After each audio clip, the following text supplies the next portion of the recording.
Hello বন্ধুরা, কেমন আছো তোমরা সবাই? আশা করি তোমরা সবাই খুব ভালো আছো, আমরাও খুব ভালো আছি। তো আমি বিশেষ কিছু কারণবশতের জন্য বেশ কিছুদিন ব্লগ দিইনি, এই 3-4 দিনের মতো। কেন দিইনি সেটা আমি তোমাদের পরে সব বলবো। তো এখন আমি চলো চটপট করে রেডি হয়ে যাই। আজকে আমি রেডি হচ্ছি, যাবো আজকে অফিসে আজকে একটু ট্রেনিং আছে, তো তার জন্যই যাচ্ছি আজকে। আর অফিসে যাওয়ার আগে না আমার বেশ কিছু কাজ আছে, তো সেই কাজগুলো আমাকে সারতে হবে। তো তার জন্য একটু আগেই বেরোচ্ছি। অবশ্য আমার অফিসে যেতে যেতে আজকে অনেক দেরি হয়ে গেছিলো। আমাদের আজকে স্যার এবং ম্যাম বলেছিলেন একটু তাড়াতাড়ি যেতে, আর যেদিন তাড়াতাড়ি বলবে সেদিনই আমার দেরি হয়। তো সেই কাজটা সেরে তারপরে সময় হলে বাড়িতে আসবো, না সময় হলে ওখান থেকে ডাইরেক্ট অফিস চলে যাব। তো রেডি হয়ে গেছি, আর আজকে একটু বিবি ক্রিম লাগালাম, বাইরে প্রচণ্ড গরম, তো তার জন্য একটু সানস্ক্রিন আর সাথে বিবি ক্রিমটা লাগিয়ে নিলাম। আর এই জ্যাকেটটা দেখো, এই জ্যাকেটটা আমি পরেছিলাম, জ্যাকেট আমি খুঁজে পাচ্ছিলাম না, তো ভাবলাম পরি। দিয়ে দিয়ে পরে দেখলাম যে বাবা, আমি পুরো গরমে ভেপে যাচ্ছি। আর খুব খিদে পেয়েছিল, বাবা লাড্ডু নিয়ে এসেছিলো, তো সেখান থেকে অর্ধেকটা খেলাম। তার কারণ হচ্ছে লাড্ডু আমার খুব একটা পছন্দের জিনিস না, খিদে পেয়েছিলো বলে একটুখানি খেলাম। তো চলো রেডি হয়ে গেছি, এবার জ্যাকেটটা আগে খুলি, নালে একদম গরমে ভেপে যাব। আর খুঁজছিলাম তখন আমি ছাতা। তো এই যে আমি রেডি হয়ে গেছি, ছাতা নিয়ে একদম বেরিয়ে পড়েছি। এবার টুকটুক করে যাই, দিয়ে যে কাজটা আছে সেটা মেটাই, তারপরে টোটো করে যাব অফিসে। আর অফিসটা যেহেতু অনেকটা দূরে, টোটো তো যেতেও চায় না, অনেকক্ষণ দাঁড়িয়েও থাকতে হয়, যেমনটা বলেছিলাম।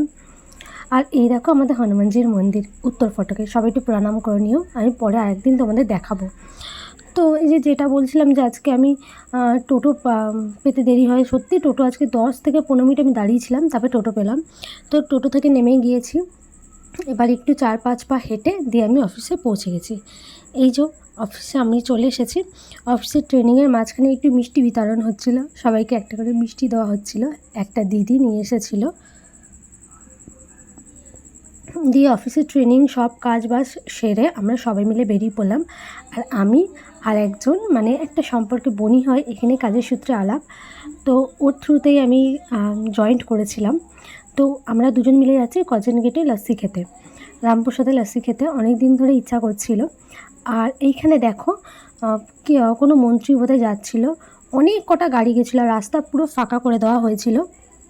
তো সেটাই দাঁড়িয়ে দাঁড়িয়ে আলোচনা করছিলাম যে কে গেল দেখতেও পাইনি, মানে এত গাড়ি ছিল। সবাইকে আশেপাশের লোকদেরও জিজ্ঞাসা করছিলাম যে আজকে কে গেল, এত এত গাড়ি ঘোড়া। তো এই যে তারপর আমরা আবার রামপ্রসাদ লস্যির এখানে দাঁড়ালাম। এখানে তো অল টাইম প্রচণ্ডই ভিড় থাকে, ফাঁকা আমি এখন পর্যন্ত খুব কমই দেখেছি। তো এই যে দাঁড়িয়ে থেকে ওই বোনটা 2 কাপ লস্যি নিল। আর আগে জানো তো লস্যির স্বাদটা বেশি ভালো ছিল, এখন একটু কেমন, মানে একটু কেমন হয়ে গেছে। আগে সেই স্বাদটা আর নেই, ছোটোবেলায় যখন খেতাম তখন যেন আরও বেশি সুন্দর লাগতো।